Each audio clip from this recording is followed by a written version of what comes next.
Bismillahirrahmanirrahim. Assalamualaikum warahmatullahi wabarakatuh. Good morning, students. How are you today? Hopefully you are all in your very best conditions. Alhamdulillah, we can meet up again on our English lesson. Ya, apa kabar anak-anak sekalian? Senang sekali saya bisa menjumpai kalian kembali dalam pembelajaran bahasa Inggris. Hari ini kita akan membahas kelanjutan dari pembahasan kita yang lalu berkaitan dengan nama-nama makanan, lalu nama benda. Lalu nanti kita juga akan bahas segala sesuatu yang berkaitan dengan pasar. Nah, untuk pada kesempatan kali ini kita akan membahas tentang, ya seperti kalian bisa lihat, memberikan atau meminta bantuan. Dan ini ungkapan yang kita pakai nanti di pasar. Oke, namun sebelum itu saya ingin membahas sedikit nih tentang pasar. Kalian tahu nggak sih sebenarnya pasar itu adalah tempat yang paling dibenci, ya dibenci oleh Allah Subhanahu Wa Taala. Karena disebutkan dalam satu hadis adalah pasar adalah seburuk-buruk tempat. Ya, pasar adalah seburuk-buruk tempat. Jadi kalau kita masuk pasar diwajibkan untuk membaca doa, ya, membaca doa, meminta perlindungan, ya. Nah, terus kenapa pasar disebut tempat yang paling buruk? Karena di dalamnya banyak sekali godaan setan, ya, banyak sekali godaan setan yang sebenarnya sesuatu yang tidak baik. Namun terlepas dari itu semua, Allah juga memberikan jaminan yang baik terhadap kegiatan yang terjadi di dalamnya. Kalian tahu kan bahwa 9 dari 10 pintu rezeki didapat dari perdagangan.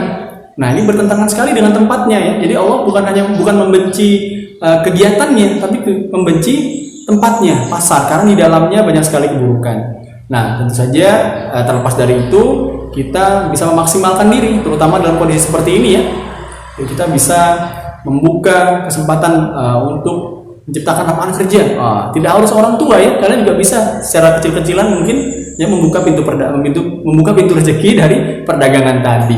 Oke, semoga kita dapat menjadi keberkahan, ya, dengan mendapatkan ilmu yang sedikit tadi tentang pasar dan fadilah dari 9 pintu rezeki tadi.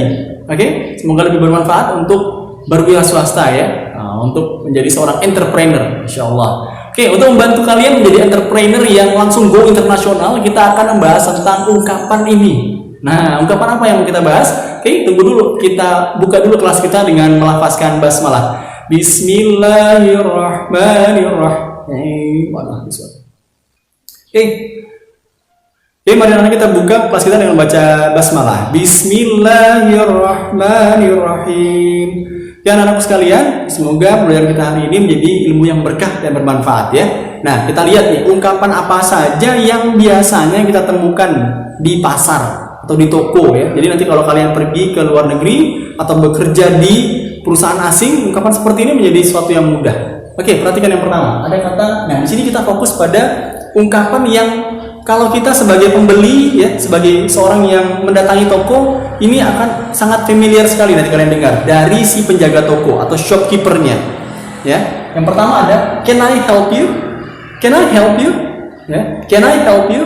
Ini kayak mainan adik-adiknya, ya. Can I help you? Nah, seperti itu, ya. Tapi ini artinya penting sebenarnya, ya. Kata can I help you artinya bisa saya bantu. Ada yang bisa saya bantu. Nah, seperti itu. Yang kedua, what can I do for you? What can I do for you? Apa yang bisa saya lakukan untuk Anda? Yang ketiga, is there anything I can do? Is there anything I can do? Ya, ada yang bisa saya lakukan? Ada yang bisa saya bantu? Yang keempat, what can I help? What can I help? Ya, apa yang bisa saya bantu juga. Jadi intinya semua arti dari ini sama, ya. Semuanya menawarkan bantuan, ya, memberikan bantuan. Ya, bantuan untuk apa? Ya, kita sebagai seorang pembeli ketika masuk toko tentunya ingin dilayani, dan si penjaga toko tentunya ingin memberikan pelayanan. Nah, cara seperti inilah yang mereka sampaikan untuk memberikan pelayanan pertama kali, mencari tahu kebutuhan si pembeli ini maunya apa. Nah, gitu, ya. Jadi ungkapan ini bermanfaat sekali dan tidak hanya berlaku di pasar, di tempat lain juga bisa. Misalnya kalian bertemu dengan orang yang membutuhkan bantuan, bisa menggunakan seperti ini. Can I help you? Nah, ada orang dalam kesulitan, kalian berikan bantuan dengan cara ungkapan seperti ini, ya. Jadi tidak harus di pasar saja.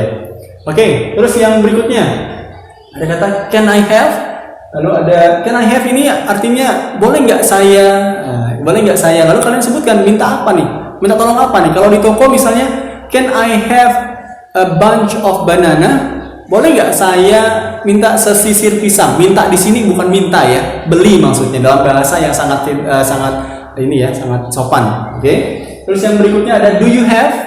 Anda jual, Anda punya.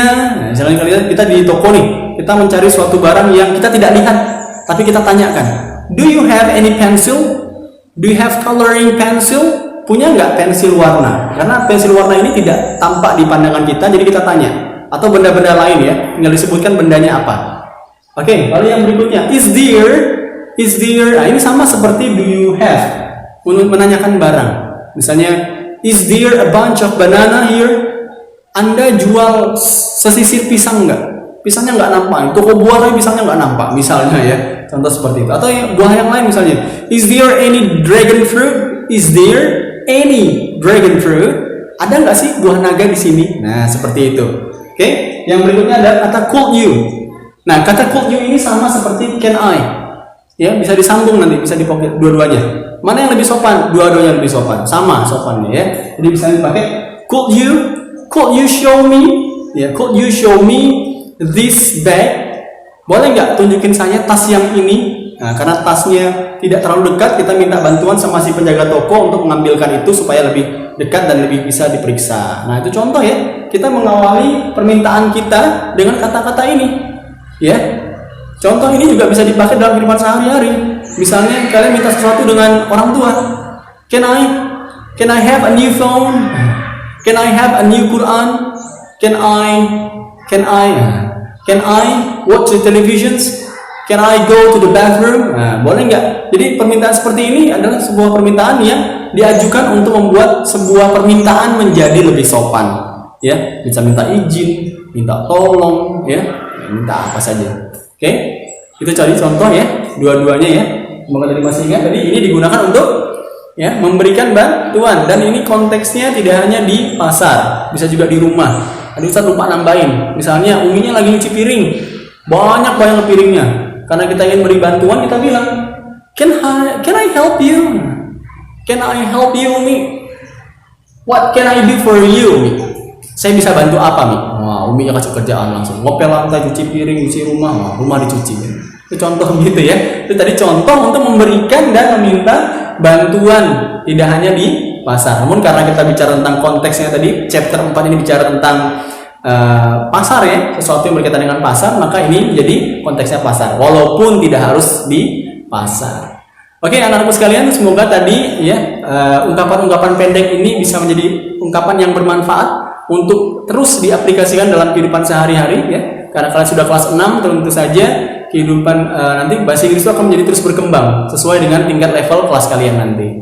Oke, semoga yang hari ini menjadi bermanfaat. Sekali lagi kita tutup dengan baca hamdalah, alhamdulillahirabbil alamin. Okay, see you again on our next meeting. Sampai jumpa dalam pertemuan berikutnya. Wassalamualaikum warahmatullahi wabarakatuh.